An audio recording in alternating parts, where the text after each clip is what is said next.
নমস্কার, দেখছেন কলকাতা টিভির সঙ্গে আমি তসমিনা। শুরু করছি গুড মর্নিং কলকাতা। বিশ্ব বঙ্গ বাণিজ্য সম্মেলনে 4,40,594 কোটি লগ্নি প্রস্তাব, 212টি মৌ ও আগ্রহপত্র স্বাক্ষর। মুখ্যমন্ত্রীর বিজিবিএস সাফল্য দাবির পর তীব্র কটাক্ষ বিরোধীদের।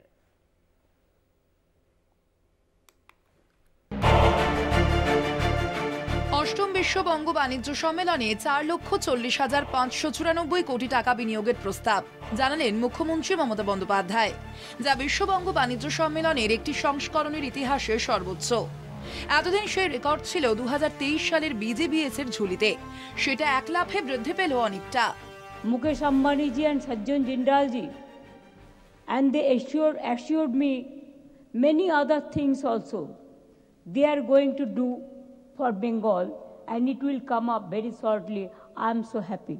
From Kenya to UK, they assured us, they invited us to visit their countries, and also they met us and they discussed it in details.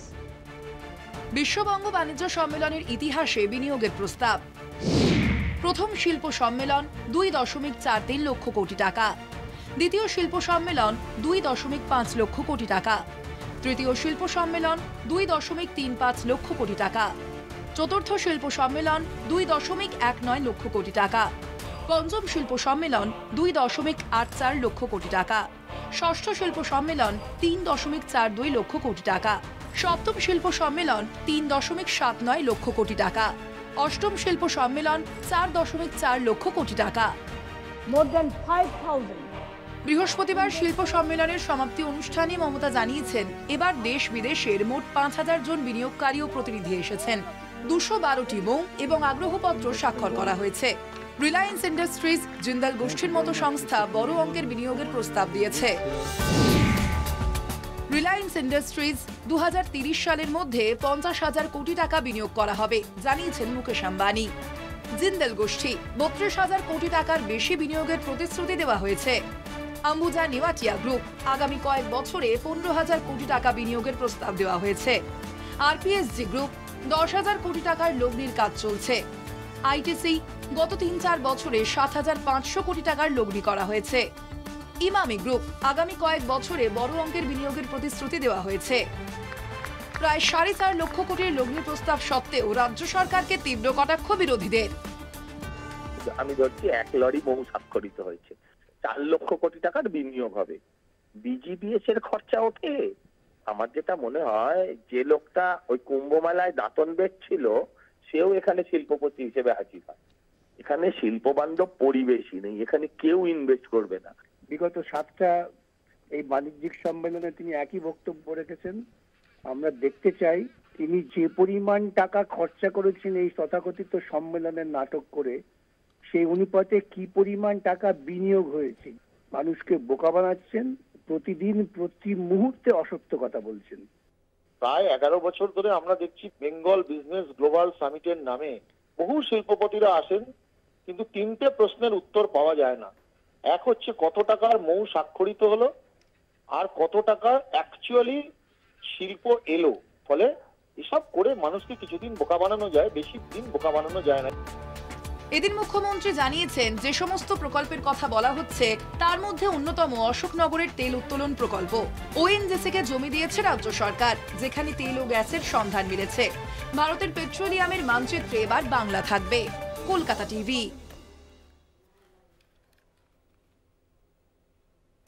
বাংলার ভবিষ্যৎ প্রজন্মকে কর্মসংস্থানের জন্য বিশ্ব বঙ্গ বাণিজ্য সম্মেলন নতুন দিশা দেখাবে বলে মনে করেন মুখ্যমন্ত্রী মমতা বন্দ্যোপাধ্যায়। শহর কলকাতায় 2 দিনব্যাপী বিশ্ব বঙ্গ বাণিজ্য সম্মেলনে শিল্পপতিদের বিনিয়োগ প্রস্তাবই তার প্রমাণ। কিন্তু পুরুলিয়া ও পশ্চিম মেদিনীপুরের শালবনীতে ভিন্ন ছবি। শালবনীতে স্বপ্ন পূরণের আশা, আর পুরুলিয়ায় বন্ধ সিমেন্ট কারখানা।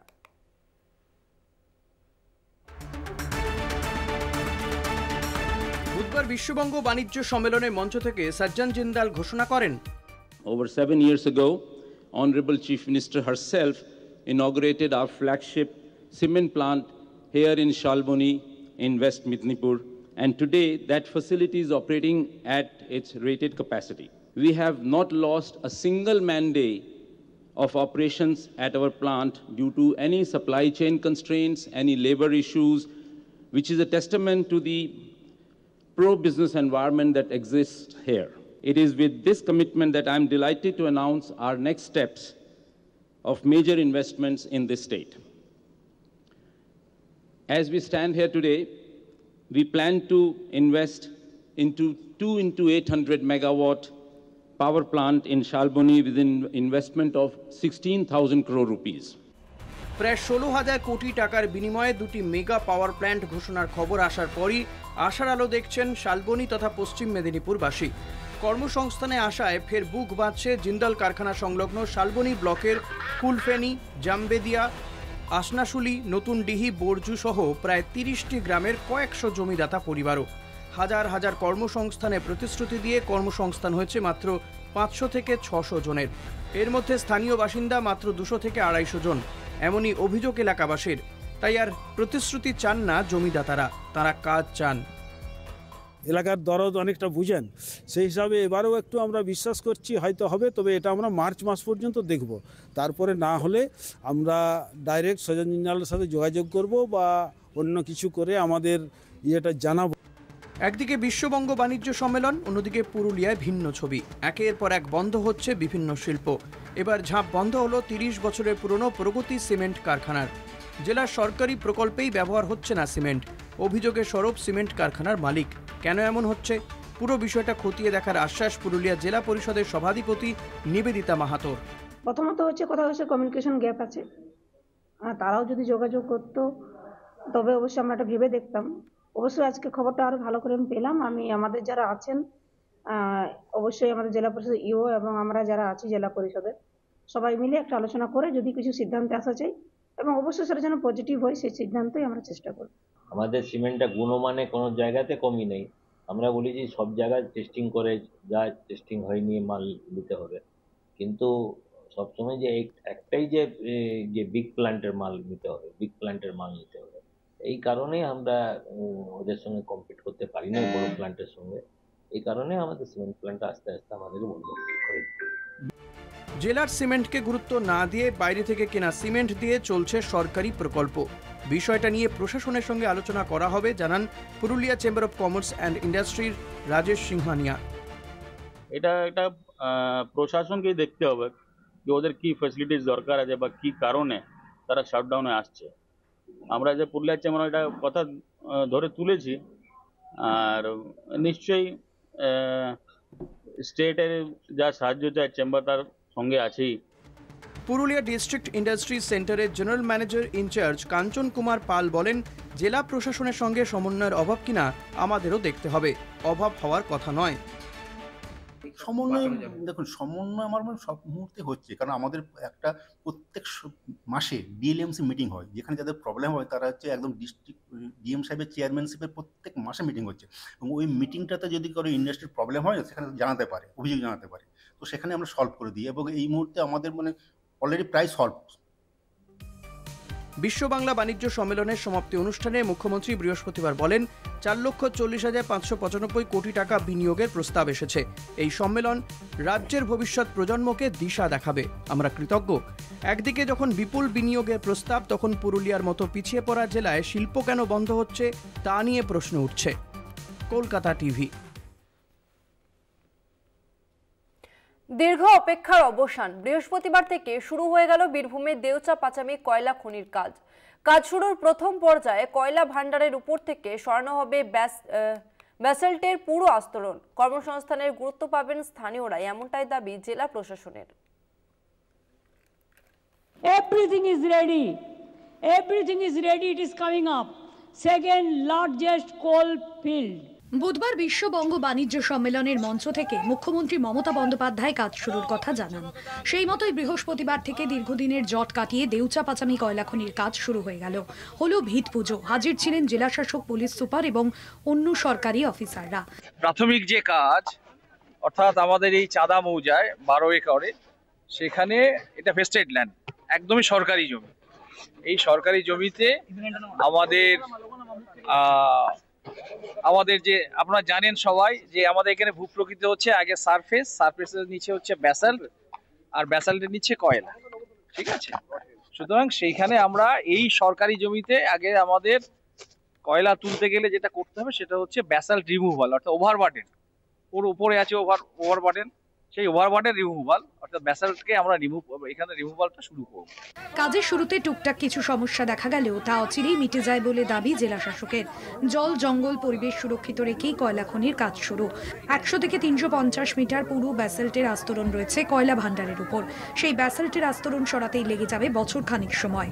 কোনো ধরনের কোনো জঙ্গল মানে ফরেস্ট এরিয়া, জল, জমি, জঙ্গল কোনো আমরা নষ্ট করব না, কোনো কেউ উচ্ছেদ হচ্ছে না, একেবারে সরকারি জমি থেকে হচ্ছে।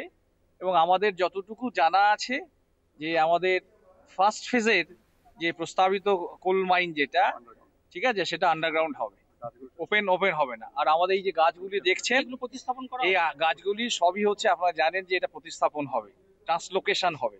আমাদের তার জায়গা করে দিয়েছি। আমাদের এখানে যে নতুন যে প্রাইমারি স্কুল যে মথুরাপাড়ি, সেটাও আমাদের নতুন জায়গায় কাজ শুরু হয়ে গেছে। রাজ্যে আগামী 100 বছরে বিদ্যুতের কোনো সমস্যা থাকবে না।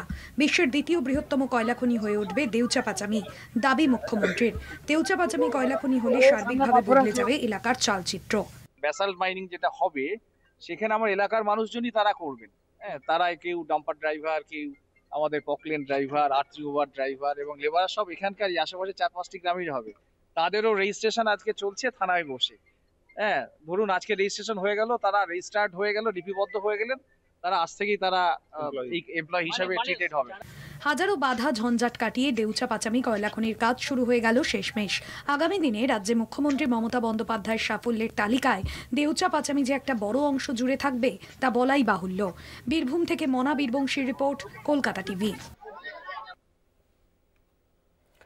মুখ্যমন্ত্রীর ঘোষণার পরই শুরু কয়লা উত্তোলনের প্রাথমিক পর্যায়ের কাজ। এশিয়ার দ্বিতীয় বৃহত্তম দেউচা-পাচামির কয়লা উত্তোলনের কাজ শুরু। বৃহস্পতিবার রাতে অনুব্রত মণ্ডল, জেলাশাসক, পুলিশ সুপার, সাংসদদের উপস্থিতিতে খনন কাজ শুরু হয়। খুশির হাওয়া বীরভূমের মানুষের মধ্যে। মুখ্যমন্ত্রী মমতা বন্দ্যোপাধ্যায় তিনি ঘোষণা করেছিলেন এবং তারপরই শুরু হলো কয়লা উত্তোলনের প্রাথমিক পর্যায়ের কাজ। এশিয়ার দ্বিতীয় বৃহত্তম দেউচা-পাচামির কয়লা উত্তোলনের কাজ ইতিমধ্যে শুরু হয়েছে। বৃহস্পতিবার রাতেই অনুব্রত মণ্ডল, জেলাশাসক, পুলিশ সুপার, সাংসদদের উপস্থিতিতে খননের কাজ শুরু হয়। খুশির হাওয়া বীরভূমের মানুষের মধ্যে।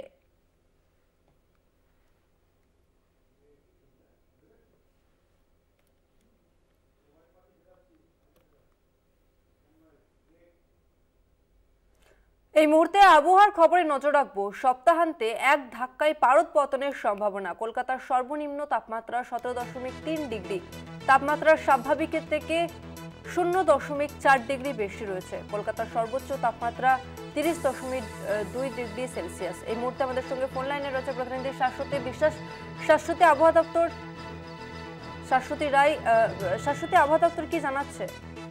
দেখো, ধীর গতিতে উত্তর পশ্চিম হাওয়া, শীতল হাওয়া প্রবেশ করার ফলে কিন্তু শীত বিদায়ের পর্বেই আবারও শীতের আমেজ উপভোগ করছে রাজ্যবাসী। সেক্ষেত্রে উত্তর থেকে দক্ষিণ সর্বত্রই তাপমাত্রার পারদ কিন্তু স্বাভাবিকের কাছাকাছি, কোথাও স্বাভাবিকের নিচে অবস্থান করছে এবং আগামীকাল এই তাপমাত্রা আরো বেশ কিছুটা নামবে বলে জানাচ্ছে হাওয়া অফিস।